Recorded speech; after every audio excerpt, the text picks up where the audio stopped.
Nation live और मैं हूँ आपके साथ रवीना।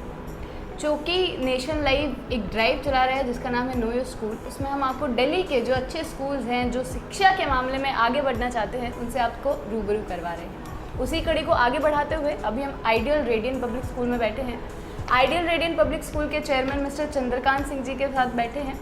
उनसे बातचीत करने आए हैं कि शिक्षा के बारे में उनकी क्या राय है। तो चलिए शुरुआत करते हैं।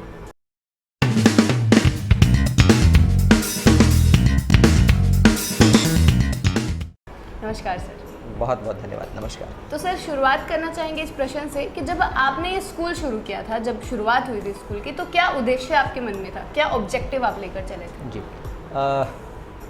2000 में हमने स्कूल स्टार्ट किया था। हमारी ये यात्रा लगभग 22 वर्ष पुरानी है जी।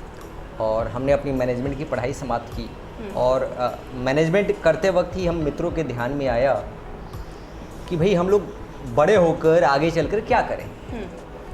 तो हमने ये देखा कि समाज दिन प्रतिदिन खोखला होता जा रहा है और खोखला होने के पीछे सबसे बड़ी कारण ये है कि व्यक्ति अपने जीवन को जीने के लिए उसको जितनी भी आवश्यकता है, यानी कि इवन परिवार से ही शुरुआत होती है इंसान के जीवन की। परिवार समाज से बनता है, भोजन समाज से मिलता है, शिक्षा समाज से मिलता है, वस्त्र समाज से मिलता है। मतलब जीवन की हर आवश्यकता के लिए आप समाज पर निर्भर हैं।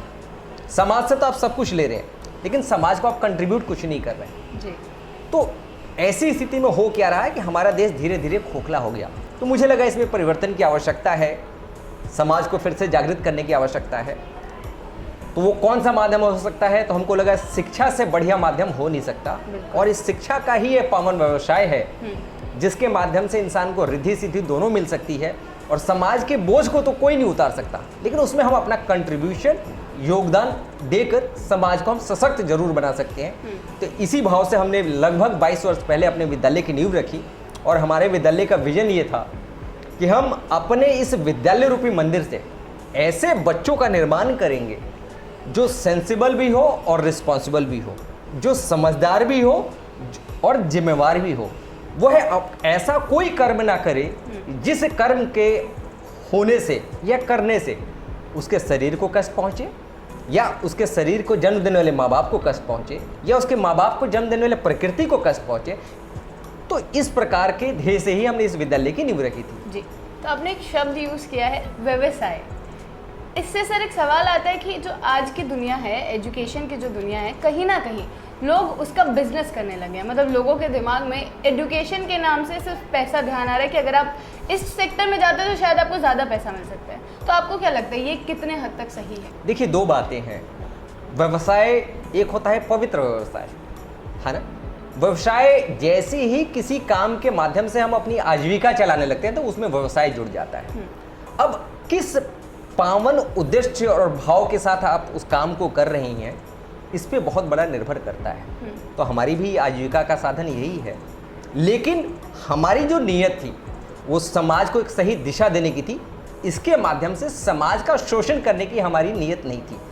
आज के वर्तमान परिप्रेक्ष्य में जो विद्यालय खुल रहे हैं उसमें 99% लोग शिक्षा देने के लिए कम, धन कमाने के लिए ज़्यादा विद्यालय खुल रहे हैं। जो हॉस्पिटल खुल रहे हैं लोगों का स्वास्थ्य ठीक करने के लिए कम, धन कमाने के लिए ज़्यादा खुल रहे हैं। जो लोग राजनीति में जा रहे हैं वो समाज की सेवा करने के लिए कम, धन कमाने के लिए ज़्यादा जा रहे हैं। तो इंसान ने किसी काम की शुरुआत किस भाव और किस नीयत से की है, ये एक बहुत बड़ा प्रश्न होता है और इस प्रश्न के आधार पे ही उस व्यक्ति की जीवन यात्रा आगे चलती है। तो सर, अभी आपने उद्देश्य बता दिया, अपने विचार बता दिया। मैं पूछना चाहेंगे कितना हद तक आप उस उद्देश्य को अचीव कर पाए हैं? जो आप मिशन या विजन लेकर चले थे अपने विद्यालय का, वो कितना पूर्ण हो पाया अभी तक? देखिए, 22 वर्ष से हमारी ये यात्रा चल रही है और हमारे विद्यालय का विजन है कि हर बच्चे को समझदार और जिम्मेवार बनाना है जी।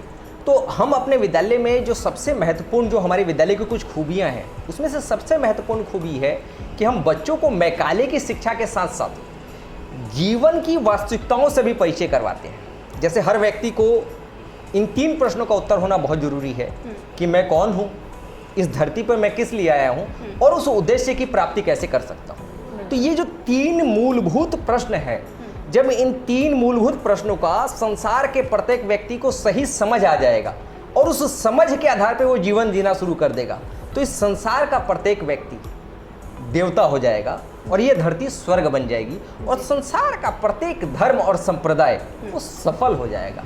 क्योंकि व्यक्ति को अपने व्यक्तित्व का विकास गलत दिशा में किया है, उसका इस धरती पर उद्भव किस लिए हुआ है, उसका जन्म किस लिए है, किस लिए अवतरित हुआ है, उससे अनभिज्ञता है, इसलिए वो आदमी भटका हुआ है।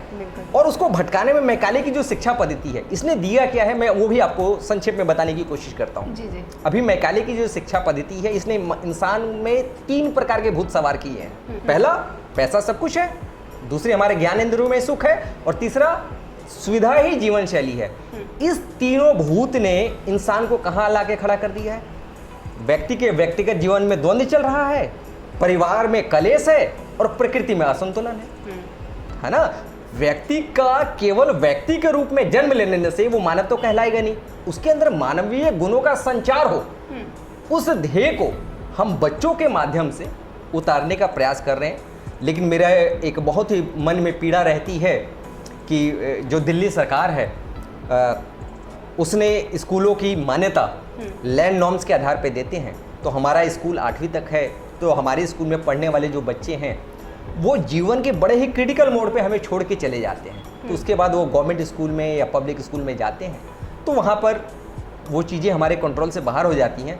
फिर हम जो ऐसी कल्पना करके चलते कि हम ऐसे गुलाब का फूल का निर्माण करेंगे जिसमें कांटे ना हो, जो समाज के लिए कैंसर रोग का कारण ना बने, उस विचार को जमीन पे उतारने में एक बहुत बड़ी बाधा के रूप में वो काम कर रहा है। अब इसके साथ साथ हमारी विद्यालय की एक आदि और खूबियाँ हैं। गरीब से गरीब आदमी अपने बच्चे को यहाँ पढ़ा सकता है।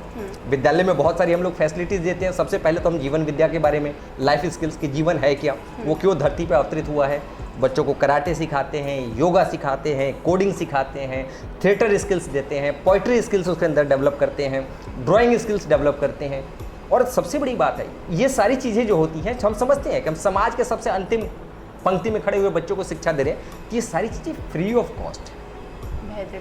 इसके लिए हम कोई पैसा चार्ज नहीं करते। तो संसार में ये हमारा पहला विद्यालय है कि इतनी सारी फैसिलिटीज़ हम देते हैं 15-16 के आसपास, और किसी भी फैसिलिटीज़ का हम बच्चों से एक भी पैसा चार्ज नहीं करते।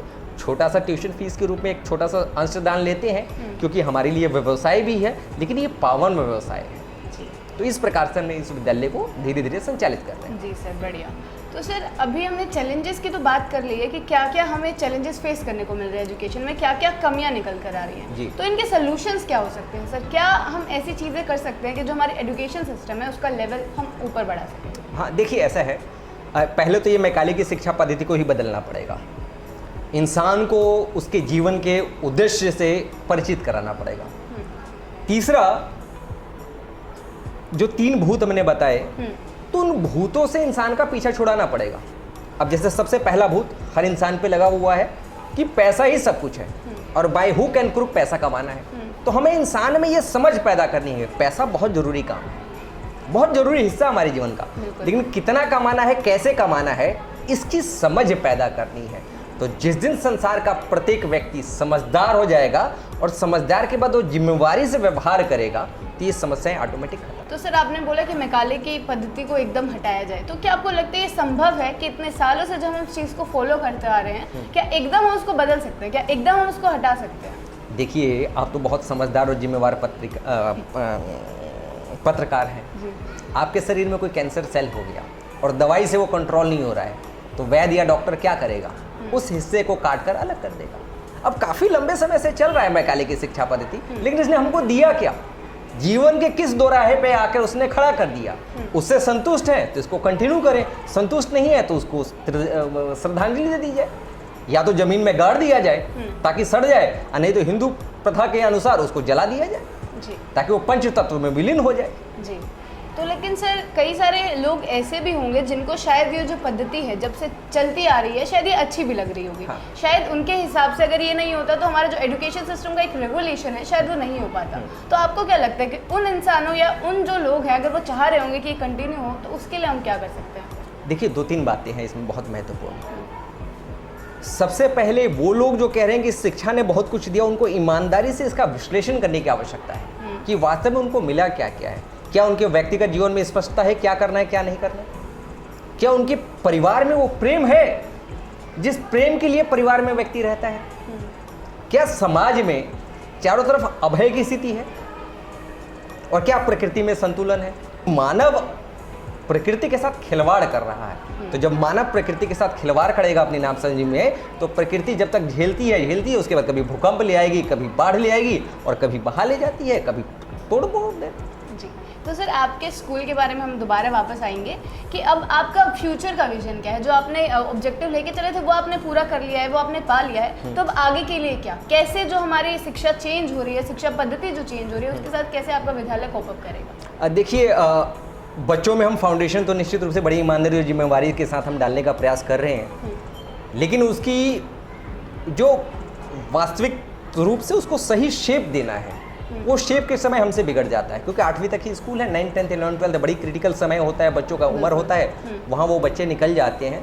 तो मैं कुछ कॉर्पोरेट वर्ल्ड के लोगों के टच में हूँ, उनके चरणों में बार बार गुजारिश कर रहा हूँ कि आप आएँ, मेरे विद्यालय को देखें, और अगर आपको लगता है कि हम ईमानदारी से समाज के अंतिम व्यक्ति को सही शिक्षा देने का प्रयास कर रहे हैं, तो हमारे लिए एक ऐसी व्यवस्था कर दें कि जहां हम बच्चों को नर्सरी क्लास से 12वीं क्लास तक पढ़ाएं। तो मैं स्टैम्प पेपर पर लिख के लोगों को गारंटी दे सकता हूं कि हमारे स्कूल का निकला हुआ बच्चा जीवन में कभी कोई ऐसा काम नहीं करेगा जिससे उसके परिवार या समाज को कष्ट या पीड़ा झेलना पड़े। जी सर, तो आखिरी सवाल आपसे लेना चाहेंगे सर, क्योंकि आप बोल रहे हैं कि सामाजिक कार्यों के लिए आप उत्साहित करते हैं बच्चों को करने के लिए, तो कौन सी ऐसी चीज़ें हैं या कौन से आप ऐसे एफर्ट्स डालते हैं अपने बच्चों में जो वो पढ़ाई के साथ साथ इन सब मुद्दे जो सोशल इश्यूज़ हैं उन पर भी ध्यान देते हैं? देखिए, मानव के अंदर मानवीय गुणों का संचार हो जाए, वह एक दूसरे का हमेशा सहयोग करे, विरोध ना करे। मैं ये नहीं कह रहा विरोध, सहयोग हर चीज़ में करे, सही काम में सहयोग करे, गलत काम का विरोध करे। इस प्रकार के हम समझ बच्चों में पैदा कर रहे हैं, है ना। और जिस दिन ये समझ बढ़िया से हो जाएगी तो बच्चे समाज में कुछ गलत करेंगे ही नहीं, तो समाज का कंट्रीब्यूशन तो ऑटोमेटिक धीरे धीरे बढ़ता ही जाएगा ना। और मेरा पूरा विश्वास है कि आने वाले 5-6 सालों में इस पूरे शिव विहार क्षेत्र का एक ऑरा ही चेंज हो जाएगा। क्यों हम केवल टीचरों के साथ काम नहीं करते, हम बच्चों का भी लाइफ स्किल्स में परिवर्तन आ जाए, उसके अंदर मानवीय गुणों का पूरा संचार हो जाए। इस प्रकार की बड़ी ईमानदारी से, बड़ी शिद्दत से हम काम कर रहे हैं और निश्चित रूप से हम सफल होंगे, क्योंकि कोई भी प्रयास बेकार तो जाता नहीं है। आज नहीं तो कल रिजल्ट तो आएगा ही आएगा। जी जी जी, बहुत बहुत शुक्रिया आपका हमारे चैनल के साथ बनने के लिए, हमारे ऑडियंस के साथ बनने के लिए, और जो आपके स्कूल का विज़न है आगे का भी और जो पहले भी था वो सब कुछ बताने के लिए। तो नेशन लाइव आप तक एजुकेशन से जुड़े सारे मुद्दे, दिल्ली के जो अच्छे स्कूल से वो आप तक पहुँचाता रहेगा। बने रहे नेशन लाइव।